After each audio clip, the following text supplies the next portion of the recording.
Hey guys, Happy New Year and welcome back to my channel. So my intention for this video is to share my thoughts on the beauty products that I own in hopes to help you decide whether you'd like to try them out for yourselves or not.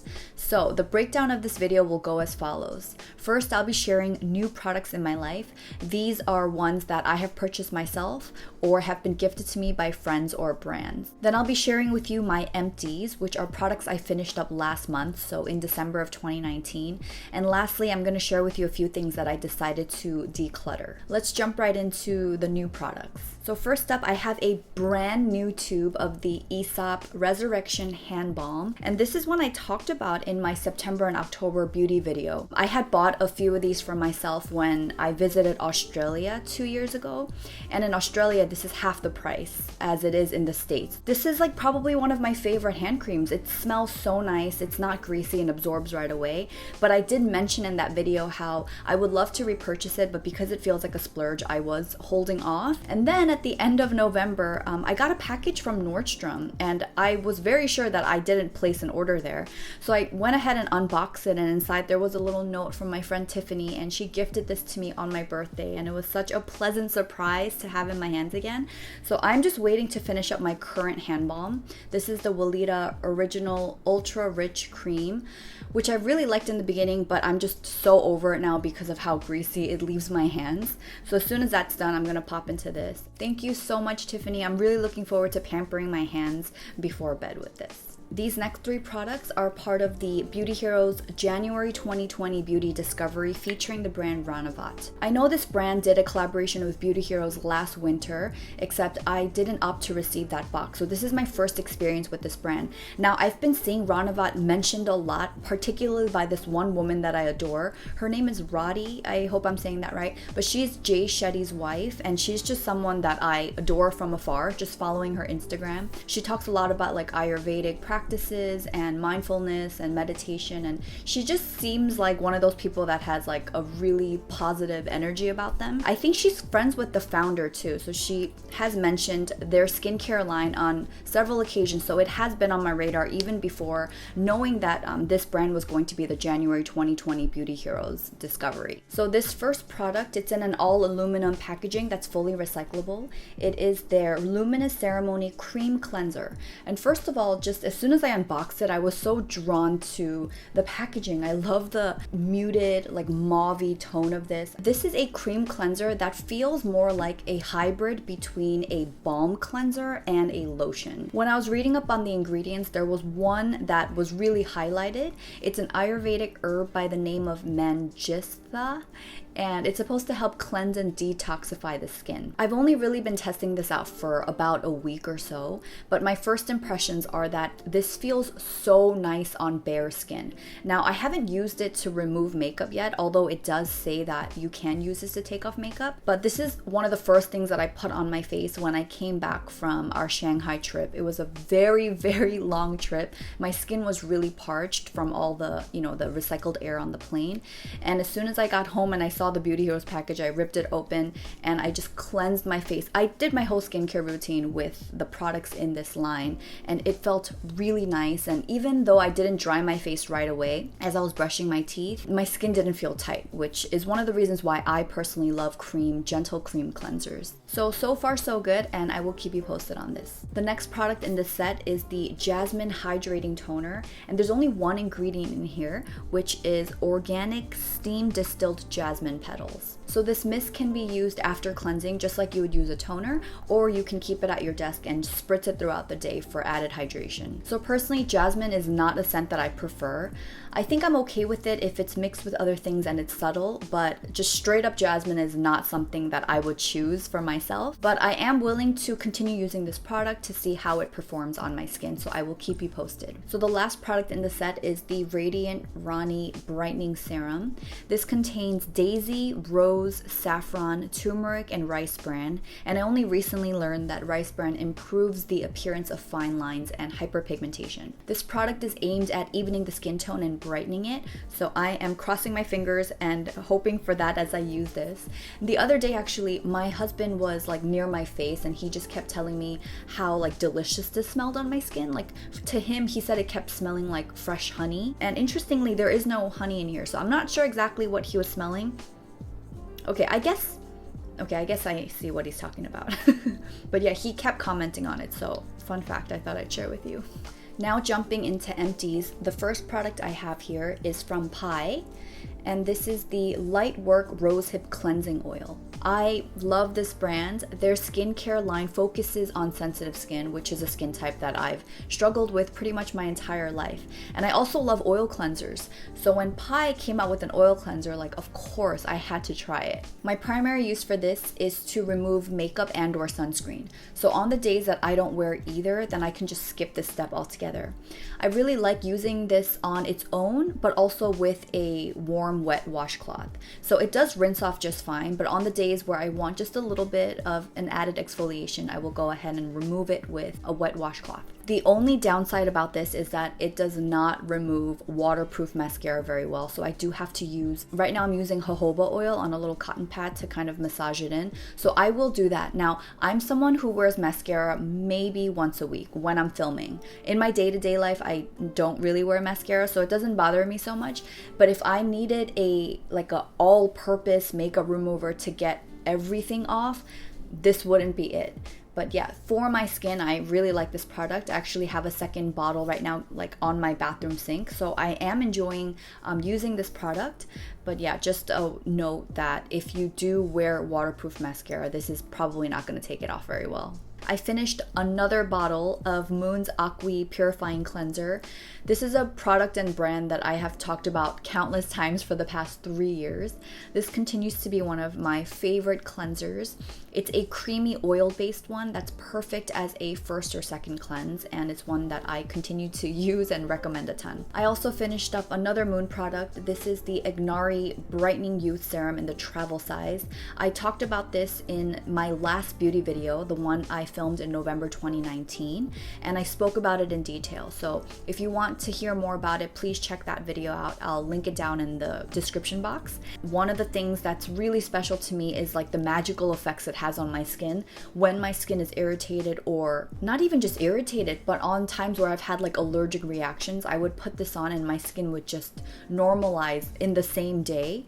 So that's always impressed me, and it continues to impress me. This next product is one I have been really excited about sharing for a while. I wanted to make sure that I got through the whole bottle before I said anything, but it's Crave Beauty's The Beet Shield Antioxidant Day Fluid. Now, there is a little bit of explaining that I feel like I need to do for this product because, first of all, I think this is formulated in, it's made in Korea. In Korea, it goes by a different name. I think it's Beet the Sun, and the Korean one has an SPF rating, I believe, of either 47 or 50 PA+++, I think like 4 pluses. Because of the different regulations in Asia, Europe, and the US, Crave Beauty was not able to put an SPF rating on this one, but the founder, Leah Yu, has stated on her website, in her videos, that the formulas are exactly the same. It's just that the one that's distributed in the US market cannot make the SPF claim on their bottle. So there's that. One of the things that I kept hearing about before I even picked this up for myself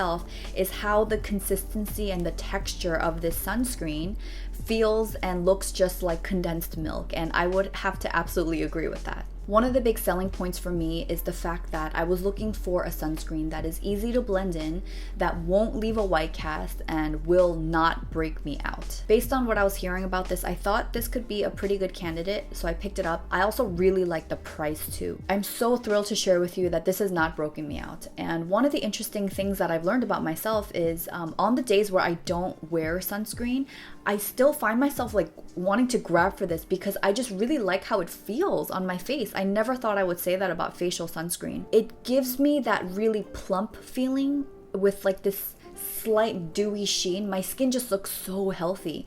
And sometimes I feel like my makeup on the days I wear it even wears better when I have this on as like a primer. I do have to powder my T-zone because it can look shiny over there, but I've been really impressed with this. I didn't think I would like it as much as I ended up liking it. In fact, I have a brand new bottle in my medicine cabinet right now. I bought a separate bottle for my husband so that he can wear it every day as like his moisturizer, and I recently bought one for my sister on her birthday.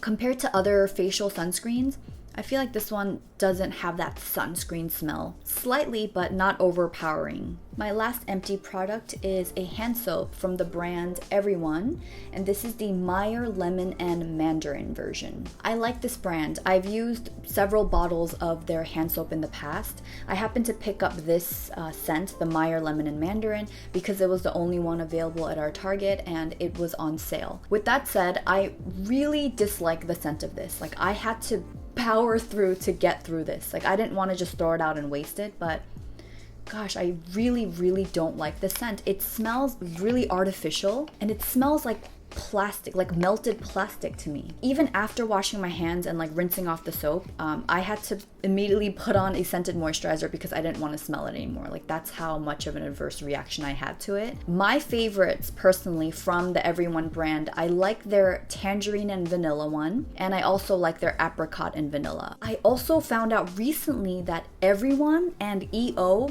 they're owned by the same company. I was always really confused because I thought that they were two separate brands. Well, I guess they are two separate brands, but I just thought they had like very similar vibes. And only recently I went to their website and saw both of them plastered on there, and there was a question in the FAQ like, are you guys the same brand or not? So anyway, I thought I'd share that with you. In fact, more than the Everyone soaps, I really like the EO line. I think they're a little bit more expensive. I believe that their line is more catered towards, I don't know, like a more luxurious aromatherapy-like experience. But their hand soap, the lemon and eucalyptus one, it was one that I purchased for years living in Korea. That was pretty much our only hand soap. Between the two, I prefer the EO. Here are the products that are no longer working for me and I will be decluttering. First up, I have this beauty sponge from Morphe. What is this called? It's the Highlight and Contour Beauty Sponge. Once in a while, I have this curious craving to go and try to find a dupe for the Beauty Blender. I don't know why I do this, because I love the Beauty Blender, and other times when I have tried other sponges, they've all failed me, and I'm always like, I gotta just stick with the Beauty Blender. But again, I was bit by the bug. I picked it up probably because it was price friendly. Beauty Blender is what, like 20 bucks? I believe this was like maybe 8. Again, I have learned my lesson. My biggest gripe with this is when it comes to washing it. First of all, it swells up a lot bigger than it looks here because it's dry right now. I haven't used it for months actually. It's pretty gross. When I would go to wash it, I would start getting cramps in my fingers because the constant squeezing to get the soap out, it just took forever. It just kind of slowed me down, like the process of putting on makeup and cleaning my sponge. And I really like the Beauty Blender because I feel like it's much easier to clean. And this one, much like other beauty sponges that try to imitate the Beauty Blender, they all have this problem where it's this constant like cleaning and not being able to get all the soap out. It tearing pretty quickly. Yeah, there's a rip right here. And this has just been sitting on my windowsill for months, unused. So it's about time that I let it go. I think I tried to convince myself to just keep using it because I paid for it. The next product I'm decluttering is this toothpaste from Crest. This is the 3D White Charcoal. This was talked about by a pretty respected YouTuber, and around that time I was nearing the end of my David's charcoal toothpaste, and because I can't get that locally, I just decided to go to Target and pick up a tube of this, and also I think it was on sale. I barely used it. I mean, it wasn't even all the way full when we bought it. Gosh, maybe like 2 weeks in, my husband and I, we just had to give up on it because every time after we would brush our teeth with this, it's not even just shortly after brushing it, but it's an all-day feeling of, you know when you drink something really hot and you burn your tongue, that like nummy, fuzzy, tingly feeling on your tongue? It would leave that feeling on in both of our mouths all day long, and it was very disturbing. I guess more than disturbing, it's just such an uncomfortable feeling, and we couldn't even power through to try to get ourselves to finish this, so we immediately went out and bought a different brand of toothpaste. So I would definitely, if you don't like the burned tongue sensation, stay away from this. I'm also decluttering a Glossier Stretch Concealer. I have this in the shade G8, and I bought this primarily to use under my eyes. So I like this as an under eye concealer because I like the brightening effect that it offers. And I guess for just that use alone, I did make a pretty good dent in it. Unfortunately, this is way expired, especially when it comes to concealer. Like, I'm not okay with pushing too past the expiration date just because my skin is so sensitive. So I will be letting this go. One of the issues I've always had with the stretch concealer is with the amount of product you get, the shelf life is so short. So once opened and once you start using it, there is a 6-month shelf life. Now, even if I were to use this all over my face every day, I haven't tested this, but I just don't think that I would be able to get through this in 6 months. So as much as I like the dewy effect for under my eyes, because I don't really have another purpose for it, I don't have any plans to repurchase this in the future. So I hope you found this video helpful. I'd love to hear your feedback in the comments section down below. If you enjoyed this one, make sure you check out my previous beauty video, subscribe to my channel, and hit the notification bell so you know when I upload a new video. Thanks so much for hanging out with me here today. Take care, and I'll see you in the next one. Bye!